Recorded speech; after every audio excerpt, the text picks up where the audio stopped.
मैं हूँ आरती। संस्कृति आईएएस के यूट्यूब चैनल पे आप सभी का स्वागत है। मैं हाजिर हूँ एक नए विषय को लेकर के। आप सभी को पता है कोरोना के टाइम पे जो है एक राहत कोष फंड बनाया गया था। उसमें क्या था, जो भी दान देना चाहता है, कोविड से परेशान लोगों को मदद करना चाहता है, उसमें सब लोग जो है पैसे डोनेट कर रहे थे।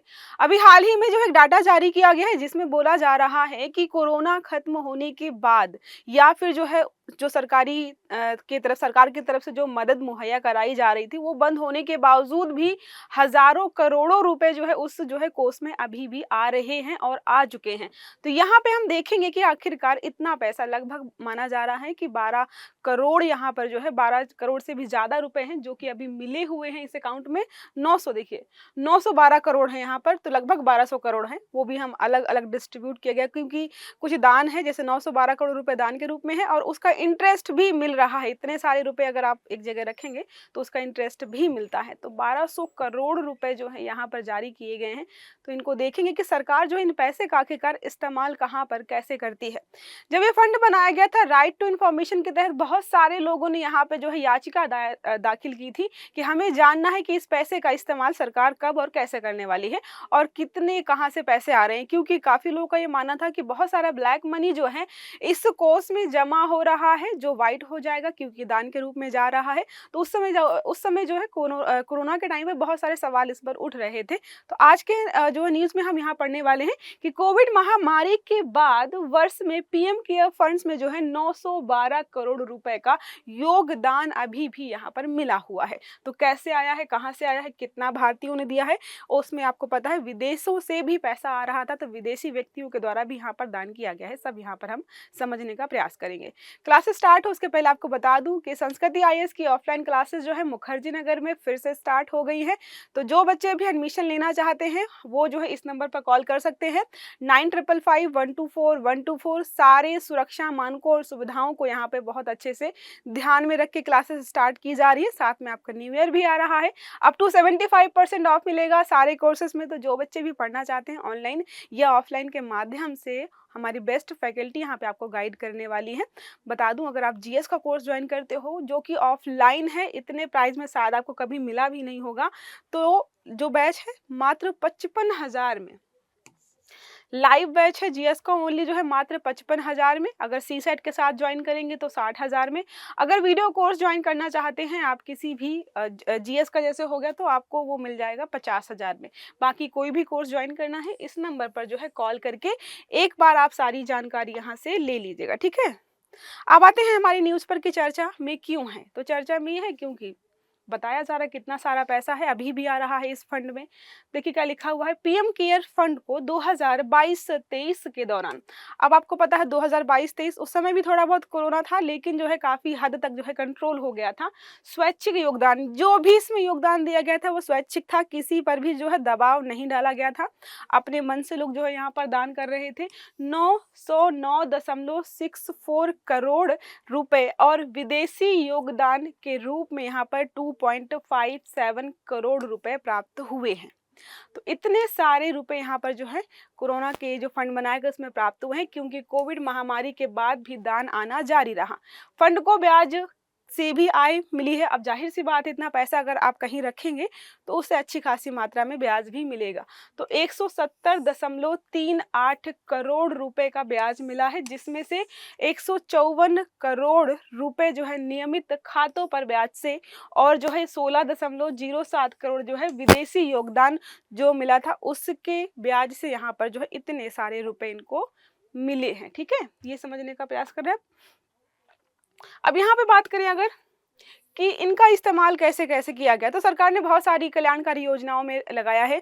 जैसे पीएम केयर फंड में जो है एक बच्चों के लिए स्कीम चलाई जाती है, कुछ हॉस्पिटल्स के लिए भी स्कीम चलाती है सरकार, जिसमें जो हॉस्पिटल्स के इक्विपमेंट्स वगैरह देना। अब जब कोरोना आया था तो वहाँ पर बहुत सारी जगहों पर सैनिटाइजर्स हो गए, मास्क हो गए और भी बहुत सारा सामान है, पीपीटी किट हो गए और भी बहुत इंपॉर्टेंट जो इक्विपमेंट्स थे वो सारे वहाँ पर सरकार जो है दिला रही थी। तो उन्हीं सब में जो है पैसा खर्च किया गया है, जिसमें केंद्र, राज्य और केंद्र शासित प्रदेशों द्वारा संचालित सरकारी अस्पतालों को 50,000 मेड इन इंडिया वेंटिलेटर्स की खरीद से प्राप्त रिफंड यहाँ पर दिया गया है। 200 करोड़ शामिल है। तो बहुत सारी जगहों पर जो है लगातार सरकार ने खर्च किया था। देखो अगर हम बात करें कि कितने रुपए कहाँ पर खर्च किए गए हैं, तो बच्चों के लिए बच्चों के लिए पीएम केयर्स में जो है 346 करोड़ रुपए टोटल खर्च किए गए थे। अगर इसका डिस्ट्रीब्यूशन देखें तो इतने जो है ऑक्सीजन कंटेनर्स की खरीद, साथ में जो है अलग अलग सामानों में लगभग जो है इतना रुपए यहाँ पे सरकार के द्वारा खर्च किया गया था। वापस किए गए योगदान पर जो है 1.51 करोड़ यहाँ पर मिले हैं। कानूनी शुल्क पर जो है 24,000 रुपए और बैंक शुल्क और एस एसएमएस शुल्क पर 278 करोड़ रुपए। तो ये सारे पैसे हैं जो कि कोरोना के बाद, शायद जैसे ही कोरोना आया, लॉकडाउन हुआ, उसके 2 या 3 हफ्ते बाद ही ये फंड, ये जो है कोष बना दिया गया था सरकार के द्वारा, ताकि इन फ्यूचर, जैसे ये जरूरी नहीं कि नाम है कोरोना के टाइम पे इसको बनाया गया है तो सिर्फ कोरोना के लिए ही इस्तेमाल हो, नहीं। इन फ्यूचर अगर कभी कोई ऐसी बीमारी, महामारी आती है, कहीं बाढ़ हो जाए, कहीं भूकंप आ जाए, कहीं सूखा पड़ जाए, कहीं भी ऐसी कोई समस्या उत्पन्न हो जाए जहाँ पे सरकार को जो है अपनी तरफ से पैसे देने पड़े, क्योंकि हजारों करोड़ों रुपए खर्च करने पड़ते हैं, तो सरकार जो है इन्हीं पैसों का इस्तेमाल जो है जगह जगह पर करती नजर आती है। वो अपने लिए कुछ भी पैसे यहाँ पर इस्तेमाल नहीं करती है। कुछ लोगों का होता है कि नहीं, इतने सारे पैसे मिले हैं और जो है कल को सरकार जो है इन पे घोटाले घपले करेगी या अपने लिए किसी चीज़ के लिए इस्तेमाल करेगी, नहीं। ये सारे पैसे जो है जनता के हैं और जनता के ऊपर ही जो है इन फ्यूचर या अभी भी खर्च किए जा रहे हैं लगातार। अब बात करें यहाँ पर जो है कितने रुपए कहाँ पर जो है कंट्रीब्यूट किए गए हैं। 2019 से 20 में देखिए वॉलेंट्री जो जितने रुपए आए थे वो ये हैं, और फॉरेन से, मतलब विदेशों से जो है लगभग जो है ये सारे रुपए जो है करोड़ में हैं, आप याद रखिएगा। 2020 से 2021 में इतना आया है। 2021-22, 2022-23 हम देख रहे हैं 909.64 करोड़ रुपए जो है भारत से आया है, और 2.57 करोड़ रुपए जो है यहाँ पर कहाँ से आया है, यही विदेशों से आया। तो टोटल जो है विदेशों से लगभग 538.01 करोड़ रुपए आ चुका है, और जो है भारत में बात करें तो 13,067.02 करोड़ रुपए टोटल यहाँ पर फंड इकट्ठा किया गया है इस कोष के माध्यम से। तो इतना तो शायद इस्तेमाल नहीं हुआ होगा, इन फ्यूचर जो है इस पैसे का इस्तेमाल सरकार करेगी। अब यहाँ पे बात करें पीएम केयर फंड्स के बारे में कि क्या है ये, हम सभी को पता है जैसे ही कोरोना आया था, लॉकडाउन लगा, सरकार ने जो है इन जो आगे समस्या खड़ी होने वाली थी पैसे को लेकर के, उसके लिए जो है फंड बना दिया, देखते कैसे कोर्स बना दिया, जिसमें बहुत सारे लोगों ने टाइम पे जो है डोनेट किया और अभी भी डोनेट हो रहा है। देखिए यहाँ पर मद्देनजर जो महामारी आई थी उसके मद्देनजर रखते हुए सरकार ने जो है लॉकडाउन के बाद ही तुरंत यहाँ पर जो है लगा दिया था। और देखो, अगर बात करें इसकी स्थापना किस अधिनियम या किस एक्ट के तहत, क्या कोई हमारे यहाँ पर कोई ऐसा नियम कानून है जिसके तहत ये बात होती है कि हमारे यहाँ पर कोई महामारी फैलेगी, कोई बड़ी आपदा आएगी तो सरकार, केंद्र सरकार कोई ऐसा जो है कोष बना सकती है? तो जी हाँ, देखिए लिखा नाम यहाँ पर, नई दिल्ली में पंजीकरण अधिनियम 1908 के तहत जो है इसको स्थापित किया गया था, पीएम केयर्स फंड को एक सार्वजनिक धर्मार्थ ट्रस्ट के रूप में। अब यहाँ पर देखो क्या लिखा हुआ है, ट्रस्ट लिखा हुआ है। तो एक बात बहुत साफ है कि ट्रस्ट जो भी होते हैं वो टैक्स फ्री होते हैं, इन पर टैक्स नहीं लगता है। धर्मार्थ ट्रस्ट के रूप में यहाँ पर इसको स्थापित किया गया था, इसलिए जो है इसको टैक्स से भी फ्री रखा गया है। अब इसका सारी चीजें देखिए, कब बना, कैसे बना, कौन कहाँ से सम्मिलित हुआ, कैसे नियम कानून स्टार्ट किए गए थे। देखिए क्या लिखा है, पीएम केयर्स फंड के बारे में कुछ यहाँ पे लिखा हुआ है। क्यों बनाया गया था? तो कोविड-19 से निपटने के लिए इसको बनाया गया था, ताकि लोग इसमें अपनी इच्छा के मुताबिक जो भी पैसे देना चाहते हैं। अब बात करें यहाँ पर शामिल कौन कौन है, तो जितने भी हमारे बड़े बड़े पदों पर जो व्यक्ति हैं, जैसे प्रधानमंत्री, गृह मंत्री, रक्षा मंत्री, इन सबको यहाँ पे सम्मिलित किया गया था। प्रधानमंत्री नरेंद्र मोदी जी यहाँ पे शामिल अध्यक्ष के रूप में, राजनाथ सिंह जो रक्षा मंत्री थे वो सदस्य के रूप में यहाँ पे शामिल किए गए थे। अमित शाह जो है सदस्य के रूप में यहाँ पर जो है गृह मंत्रालय संभाल रहे थे, उन्होंने यहाँ पर संभाला था। निर्मला सीतारमण जो है वित्त मंत्री अभी भी हैं, उनको भी यहाँ पर जो है पद दिया गया था। निर्मला सीतारमण जी तो अभी बहुत चर्चा में रहती हैं, वो नए नए टैक्स लेकर के आ रही हैं। तो अभी कुछ दिन पहले शायद टैक्स चर्चा में चल रहा था, पॉपकॉर्न्स पर टैक्स लगाया जा रहा था कि जो है अगर आप सॉल्टेड या जो है मतलब फ्लेवर्ड पॉपकॉर्न्स लेते हो तो वो नमकीन की कैटेगरी में आएगा और उस पर जो है टैक्स लगेगा। लेकिन अगर जो है आप कैरामल पॉपकॉर्न्स लेते हो तो इसका मतलब वो नमकीन तो रहा नहीं, वो मीठा हो गया, तो नमकीन की कैटेगरी वाला टैक्स नहीं भरा जाएगा। तो ये सारे टैक्स वगैरह तो हम समय समय पर पढ़ते ही रहते हैं। देखिए क्या लिखा है, इसकी स्थापना कोविड-19 महामारी से उत्पन्न किसी भी तरह की आपातकालीन स्थिति या संकट की स्थिति से निपटने के लिए स्थापित किया गया था। प्रधानमंत्री पीएम केयर्स फंड के पदेन अध्यक्ष कौन होते हैं, कभी पूछा जाए तो प्रधानमंत्री, उसके अलावा कौन कौन शामिल है, गृह मंत्री हमारे, और जो है रक्षा मंत्री, और साथ में जो है वित्त मंत्री। तो 4 बड़े मंत्री यहाँ पर जो है आपको देखने को मिल जाएंगे, ठीक है। ट्रस्ट के तौर पर नामित किया गया है। पीएम केयर्स फंड में दान आयकर अधिनियम 1961 के तहत 100% छूट के लिए 80G लाभ के लिए योग्य है। तो इस पर कोई टैक्स नहीं लगता है क्योंकि ट्रस्ट है, और साथ में हमारे यहाँ पर जो आयकर अधिनियम है उसके तहत भी जो है इसको टैक्स की सीमा से, अब पता चले कोई दान दे रहा है 50 करोड़ रुपए, ठीक है, पता चला उसका जो है 20-30% जो है टैक्स के रूप में चला गया। सरकार ने ही स्थापित किया है कि हम जो है लोगों की मदद करेंगे, आप दान दीजिए, और अगर जो है उस पर टैक्स लगना शुरू हो जाएगा तो लोग दान नहीं देंगे, क्योंकि जो दान है वो परोपकार के रूप में है। लोगों को लगेगा सरकार जो है दान देने के बहाने जो है टैक्स लेना चाहती है, वो जो है लोगों तक पहुंचेगा नहीं, वो फिर सरकार के खजाने में पहुंच जाएगा। इसलिए जो इसको क्या किया गया है, टैक्स के सारे दायरे से बाहर रख के 100% इसमें छूट दी गई है। कल को प्रश्न पूछे कि जो पीएम केयर्स फंड है, जो उसमें पैसा आता है, क्या उस पर कोई टैक्स लगता है, तो जी नहीं, बिल्कुल टैक्स नहीं लगता है।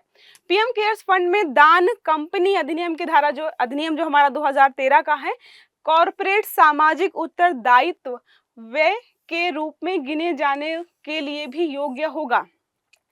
सामाजिक उत्तरदायित्व मतलब समाज के प्रति जो है उत्तरदायित्व अगर किसी का है, उसके लिए भी इसको यहाँ पर गिना जा रहा है। तो ये सारे नियम कानून इससे संबंधित हमारे हैं कि पीएम केयर फंड जो है क्यों बनाया गया था, कैसे बनाया गया था, क्यों काम कर रहा है, और कौन कौन से नियम कानून जो है इस पर लागू हो रहे हैं, किस पर से इसको छूट दी गई है, साथ में जो है इसमें कौन कौन लोग हैं जो बड़े पदों पर आसीन है और इसको संभाल रहे हैं। अब यहाँ पे अगर थोड़ी सी इंपॉर्टेंट चीजें देख ले तो बनाने का उद्देश्य आपको ऑलरेडी मैंने बता दिया है कि लोगों की मदद हो सके, अगर इन फ्यूचर का भी कुछ समस्या हो तो। कब बनाया गया था? 27 मार्च 2020 को नरेंद्र मोदी जी ने बनाया था, मतलब, और पहले से ही कुछ चीजें चल रही थी ऐसी। अध्यक्ष कौन है हमें पता है, प्रधानमंत्री नरेंद्र मोदी जी प्रधानमंत्री थे। सदस्य कौन कौन से हैं? गृह मंत्री है, वित्त मंत्री है, रक्षा मंत्री है, पीएम। 3 अलग अलग क्षेत्रों के व्यक्तियों को यहाँ पर सदस्य बना सकते हैं, जो कि हमने ऑलरेडी देखा है, ठीक है। कहाँ खर्च होगा पैसा? तो जो भी आपात स्थितियां आएंगी, जैसे कोविड महामारी थी या उसके अलावा कभी और भी कुछ ऐसी स्थिति बनती है, तो वहां पर पैसा खर्च होगा। टैक्स से छूट है, हाँ जी बिल्कुल 100% टैक्स से इसको छूट दी गई है। यहाँ पर आहट कौन करेगा, मतलब कौन इसको चीज़ों को संभालेगा? तो पीएम केयर फंड्स के ट्रस्टियों ने 23 मार्च को तय किया गया था कि मेजर्स सॉर्क एसोसिएशन चार्टर्ड अकाउंट 3 साल ऑडिट करेगा। इस फर्म के प्रमुख सुनील कुमार गुप्ता जी हैं, जो पीएम केयर फंड जो भी है को ऑडिट करें, मतलब कि कितना पैसा कहाँ से आया है, फॉरेन से, विदेशों से, भारत से, और कौन दे रहा है, कहाँ कहाँ पे हम खर्च करें, सारा अकाउंटिंग करना वो जो है सारा यहाँ पर इसके द्वारा ही किया जा रहा है। बैलेंस कितना है अभी? लगभग जो है इतना रुपए है, 9,677.9 करोड़ रुपए जो है अभी भी बचा हुआ है, और अभी हम देख रहे हैं कि लगातार जो है इस पर पैसे ऐड हो रहे हैं।